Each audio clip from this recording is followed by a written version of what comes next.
నమస్తే. Welcome to TV. నేను ప్రియా కౌశిక్. ప్రస్తుతం మనతో పాటు సీనియర్ జర్నలిస్ట్ దాము బాలాజీ గారు ఉన్నారు. అయితే రీసెంట్‌గా ట్రంప్ చేసిన కొన్ని వ్యాఖ్యల గురించి డిస్కస్ చేద్దాం. సార్, డొనాల్డ్ ట్రంప్ బ్రిక్స్ కంట్రీస్‌కి కొన్ని ఆదేశాలు జారీ చేశారు సార్. ముఖ్యంగా చూసినట్టయితే గనక యూఎస్ కరెన్సీ తప్ప వేరే ఏ కరెన్సీ తీసుకొనొచ్చినా కానీ ఇంపోర్ట్ మీద టాక్స్ పే చేయాల్సి ఉంటుంది అని అన్నారు. అయితే ఇది ఇండియన్ ఎకానమీ మీద కూడా ప్రభావం చూపిస్తుంది కదా సార్. అలానే దీని మీద మోడీ ఎలా రియాక్ట్ అవుతారు అని అంటారు? ట్రంప్ అంటేనే బెదిరింపులు. ఒక రౌడీ గుర్తుకొస్తారు మనకి. ఆల్రెడీ ట్రంప్‌ని 2017 నుంచి 20 దాకా చూసాము. ఇప్పుడు ఒక రకంగా ట్రంప్ సీక్వెల్ అంటున్నారు. ట్రంప్ సీక్వెల్ బావుంటుందా? లేకపోతే వరుసగా ఉంటదా? అనేది ఇవాళ ప్రపంచవ్యాప్తంగా చర్చ. ప్రపంచవ్యాప్తంగా అనేక దేశాలు కూడా ఒక నెర్వస్‌గా ఫీల్ అవుతున్న దృశ్యం మనకు కనబడుతుంది. రీసెంట్‌గా ట్రంప్ బ్రిక్స్ దేశాలకు ఒక వార్నింగ్ ఇచ్చాడు. బ్రిక్స్ దేశాలంటే Brazil, Russia, India, China, South Africa ఇవి ఫస్ట్ ఏర్పడినాయి. దాని తర్వాత ఈజిప్టు, యుఏఈ, ఇరాను, ఇథోపియా ఇలాంటి దేశాలు జాయిన్ అయ్యాయన్నమాట. ఈ బ్రిక్స్ దేశాలు ఎందుకు ఏర్పడ్డాయనంటే ప్రధానంగా పరస్పర వాణిజ్య సహకారం కోసం ఏర్పడ్డాయి బిగినింగ్లో. అంటే 2006లోనే ఈ ఐడియా వచ్చింది. 2009లో ఫార్మల్గా ఇవి ఏర్పడ్డాయి. ఇందులో మన ఇండియా కూడా ప్రముఖ పాత్ర వహిస్తుందన్నమాట. అయితే ఇవి వాణిజ్య ఒప్పందాలను దాటి ఒక పొలిటికల్గా కూడా రోల్ ప్లే చేయడం అనేది మొదలుపెట్టి జియో పాలిటిక్స్ అంటారు. జియో పాలిటిక్స్లో కూడా ఈ బ్రిక్స్ అనేది ఒక ఇంపార్టెంట్ ప్లేస్లోకి వెళ్ళింది. మొన్న జరిగిన మీటింగ్లో రష్యాలో బ్రిక్స్ సమావేశం జరిగింది. ఒక కరెన్సీ కూడా, ఒక యూనిఫామ్ కరెన్సీ కూడా బ్రిక్స్ తీసుకురావాలి, యూరో కరెన్సీ లాగా తీసుకురావాలనేది వీళ్ళు అనుకున్నారు. అక్కడ కూడా మోడీ కూడా కొద్దిగా జాగ్రత్తగా వ్యవహరించాలి. మనం ఆల్రెడీ ఉన్న సిస్టమ్స్ని, ఈ గ్లోబల్ సిస్టమ్స్ని రీప్లేస్ చేసే విధంగా మనం చేయొద్దని కూడా మోడీ అన్నాడు. అంటే మోడీ కొంత జాగ్రత్తగానే ఉన్నాడు. కాకపోతే రష్యా, చైనాలు అమెరికాకి యాంటీగా, అమెరికన్ ఆధిపత్యానికి వ్యతిరేకంగా, అమెరికన్ డాలర్ ఆధిపత్యానికి వ్యతిరేకంగా వేరే కరెన్సీ తెస్తే బాగుంటుంది అనేది ఒక ఐడియానే. అది ఇంకా దానికి ఇంప్లిమెంటేషన్ కానీ, అది ఈ దేశాలకు సంబంధం లేకుండా ఒక కరెన్సీనా, లేకపోతే ఈ దేశంలో ఉండే ఒక కరెన్సీనే అందరూ ఫాలో అవ్వాలా, ఇట్లాంటిది ఏది కూడా క్లారిటీ లేదు. అయితే సడన్గా మొన్న ట్రంప్ తన ట్రూత్ సోషల్ అనే ఒక తనకి సోషల్ ఇది ఉంది ప్లాట్ఫాము, దాంట్లో ఒక పెద్ద ట్వీట్ చేశాడు. అదేంటంటే ఈ బ్రిక్స్ దేశాలు కానీ కరెన్సీ కానీ తీసుకొచ్చినా, లేకపోతే వేరే దేశాల కరెన్సీని ఎంకరేజ్ చేసినా, నేను ఈ బ్రిక్స్ దేశాల ఇంపోర్ట్స్ మీద 100% ట్యాక్స్ వేస్తాను, మేము చూస్తూ కూర్చొనే అమెరికా కాదు ఇప్పుడు అని బెదిరించాడు. అయితే దీనివల్ల ఇంపాక్ట్ ఏం జరిగిందంటే ఈ దేశాల కరెన్సీలన్నీ కూడా డౌన్ అయినాయి. రష్యా 2 ఏళ్లలో ఆల్ టైమ్ లోలోకి పడిపోయింది రష్యన్ కరెన్సీ. చైనీస్ కరెన్సీ హిస్టరీలోనే లో లెవెల్లోకి వెళ్ళిపోయింది. మన ఇండియన్ రూపీ చరిత్రలో ఎప్పుడూ లేని విధంగా ఇప్పుడు 84 రూపీస్, 84.76 వరకు వెళ్ళింది. ఈరోజు 84 ఇందాక చూస్తే 65 ఉందన్నమాట. అంటే 84 రూపీస్ ఒక డాలర్.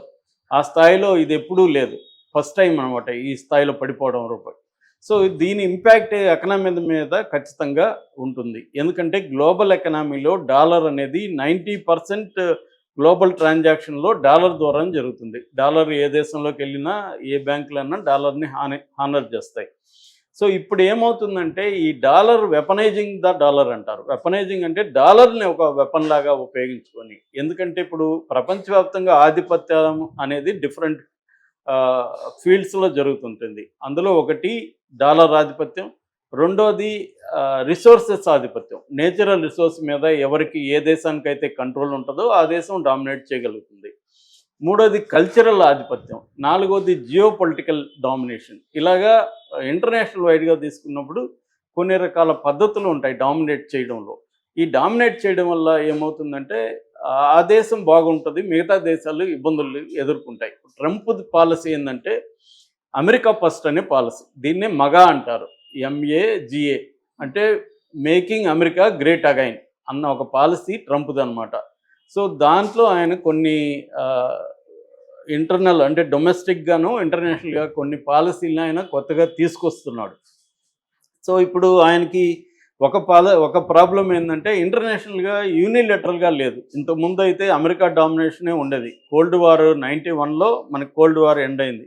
అంటే సోవియట్ యూనియన్ కుప్పగొల్లిన తర్వాత ప్రపంచవ్యాప్తంగా కోల్డ్ వార్ అనేది ఎండ్ అయిపోయింది. ఎండ్ అయిపోయినాక అమెరికా ఆధిపత్యం అనేది ప్రపంచవ్యాప్తంగా ఉంది. ఈ ఆధిపత్యానికి వ్యతిరేకంగా వివిధ దేశాలు మల్టీలేటరల్ ఒప్పందాలతో రంగంలోకి దిగాయి. అందులో ఒకటి బ్రిక్స్ అనమాట. అంటే అమెరికా ఏం చేసిందంటే రష్యా మీద, ఇరాన్ మీద, ఇలాంటి దేశాల మీద కొంత ఆల్రెడీ దాన్నేమంటారు బ్యాన్ చేయడం, వాణిజ్యపరమైన ఆంక్షలు విధించడం ఇవన్నీ చేసింది. దాంతో వీళ్ళు మనుగడ సాగించాలి కదా ఈ దేశాలు, అందుకని వీళ్ళు యునైట్ అవ్వడం మొదలుపెట్టాడు. అంటే ఇది న్యూ కోల్డ్ వార్స్ అని కూడా పిలుస్తున్నారు ఇప్పుడు. అంటే ఇంతకుముందు ఒకే కోల్డ్ వార్ ఉంది సోవియట్ యూనియన్కి, అమెరికాకి. ఇవాళ అమెరికా వర్సెస్ ఇతర దేశాలు అనేక కూటములు ఏర్పడుతున్నాయన్నమాట. సో అలాగా బ్రిక్స్ కూడా ఏర్పడింది. సో దీని ఎఫెక్ట్ అయితే ఖచ్చితంగా ఇండియాతో సహా అన్ని దేశాల మీద పడుతుంది. అయితే ఇప్పుడు నిజంగానే ట్రంప్ ఇలా టారిఫ్ను విధిస్తాడా లేదా అనేది మనం ఆలోచిస్తే ట్రంప్ మీద కొన్ని ఊహాగానాలు ఉన్నాయి. ఎందుకంటే ట్రంప్ అన్ప్రెడిక్టబుల్ అనేది ఆయన గురించి ప్రపంచవ్యాప్తంగా ఉండే అభిప్రాయం. ఆయన నిజంగా చెప్పిందే చేస్తాడా, ఏం చేస్తాడో తెలియదు. రెండోది, ట్రంప్ అంటేనే ఆయన చెప్పుకున్నాడు, నాకు డిక్షనరీలో అత్యంత ఇష్టమైన పదం టారిఫ్ అని. టారిఫ్ అంటే ఇంపోర్ట్స్ మీద ట్యాక్స్ విధించడం, అది ఆయనకి ఇష్టమైనది.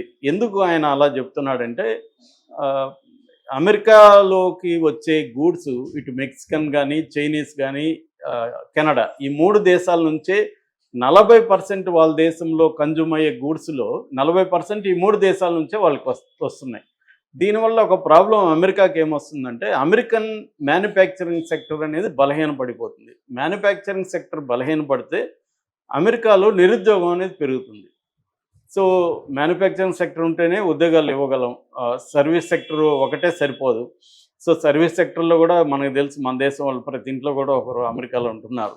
కాబట్టి సర్వీస్ సెక్టరు అక్కడ విదేశాలు ఆక్యుపై చేసేస్తారు. ఇటు మ్యానుఫ్యాక్చరింగ్ సెక్టర్లో ప్రధానంగా చైనా, మెక్సికో అండ్ కెనడా, ఈ 3 దేశాలే 40% టోటల్ ఇంపోర్ట్స్లో ఈ 3 దేశాలు ఉన్నాయి. అందుకని ఇప్పుడు ట్రంప్ ప్లాన్ ఏంటంటే దీన్ని డిస్కరేజ్ చేయాలి. అంటే చైనా నుంచి, మెక్సికో నుంచి, కెనడా నుంచి, ఇతర దేశాల నుంచి వచ్చే ఇంపోర్ట్స్ని డిస్కరేజ్ చేస్తే మన దేశంలో దేశీయ పరిశ్రమలు డెవలప్ అవుతాయి, ఉద్యోగాలు వస్తాయి అనేది ఆయన policy. America point of view నుంచి చూసినప్పుడు అది కరెక్టే. ఎందుకంటే వాళ్ళకి అమెరికన్స్కి నిరుద్యోగులుగా ఉంటే వేరే దేశం వాళ్ళు లాభపడుతున్నారు తప్ప వాళ్ళకి లాభం లేదు కదా. అందుకనే మోడీని గెలిపించిన అంశాల్లో ఇదొకటి. రెండవ అంశము ఇమ్మిగ్రేషన్ పాలసీ. ఇమ్మిగ్రేషన్ కూడా దీనికి లింక్ ఉంది. ఇమ్మిగ్రేషన్ ఏంటంటే ఇతర దేశాల నుంచి అమెరికాకి వెళ్ళిపోయి ఉద్యోగాలు చేస్తున్నారు. దీంట్లో ఇమ్మిగ్రేషన్లో 2 రకాలు ఉన్నాయి. ఒకటి ఇల్లీగల్ ఇమ్మిగ్రెంట్స్, రెండోది లీగల్ ఇమ్మిగ్రెంట్స్.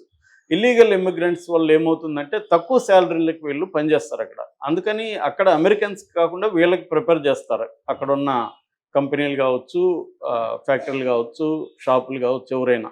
అంటే మన వాళ్ళు తక్కువగా చేస్తారు అక్కడ వెళ్ళేవాళ్ళు. కాబట్టి ఈ యాంగిల్లో తీసుకున్నప్పుడు అమెరికాలో ఉండే పాపులేషన్కి అది ఇబ్బంది కలుగుతుంది. దాదాపు అక్కడ అన్ఎంప్లాయ్మెంట్ 4% పైన పెరిగింది. ఇన్ఫ్లేషన్ కూడా అక్కడ దాదాపు 2% దాటింది.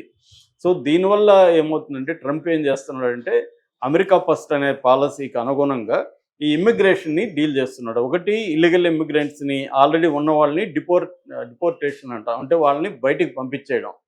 అది పెద్ద ఎత్తున చరిత్ర ఎప్పుడూ చేయనంతగా నేను చేస్తున్నాను చెప్తున్నాడు. రెండోది, లీగల్ ఇమ్మిగ్రేషన్ని స్ట్రిక్ట్గా చేయడం, H1B వీసాలని వీటన్నిటిని స్ట్రిక్ట్ చేయడం.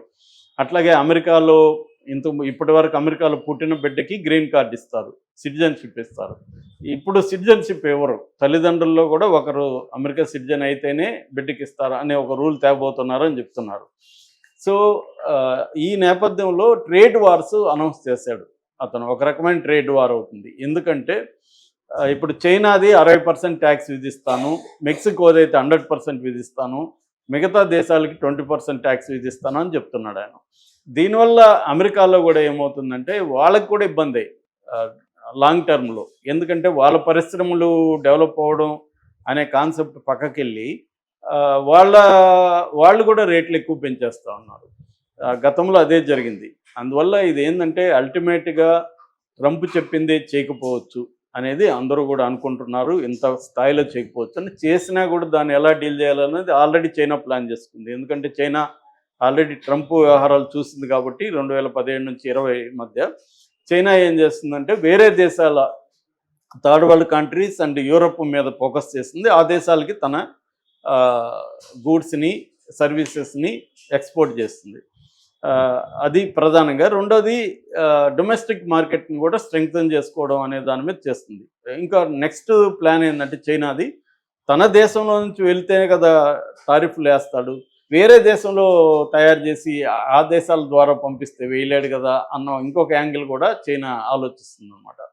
సో అయితే మోడీ పరిస్థితి ఏంటంటే, మోడీ ట్రంప్తో చాలా ఫ్రెండ్షిప్ ఉంది. ట్రంప్ వ్యాపారాలు కూడా మన హైదరాబాద్తో సహా అన్ని రాష్ట్రాల్లో ఇండియాలో ఉన్నాయి. కాబట్టి మోడీ అమెరికాతో ఫ్రెండ్లీగా ఉంటూనే మరీ ఒత్తిడికి తలొగ్గే పనులు చేయకూడదు అనేది మోడీ పాలసీ. అంటే దాని ఎనిమిటీ ఉండకూడదు, at the same time fold అయిపోకూడదు, వాళ్ళు చెప్పినట్టుగా కూడా వినకూడదు అన్న పద్ధతిలో మోడీ ఇంటర్నేషనల్ అఫైర్స్లో ఉంటున్నాడు. అందుకని మల్టీలేటరల్ ఒప్పందాలు అన్నింటిలో మోడీ ఎంటర్ అవుతున్నాడు. చైనాతో కూడా మెరుగైన సంబంధాలు మనకి. సో ఈ రకంగా మోడీ ట్రంప్ని డీల్ చేయగలడని అనుకుంటున్నాం. ఎందుకంటే ట్రంప్కి కూడా ఇండియాలో అనేక అవసరాలు ఉన్నాయి.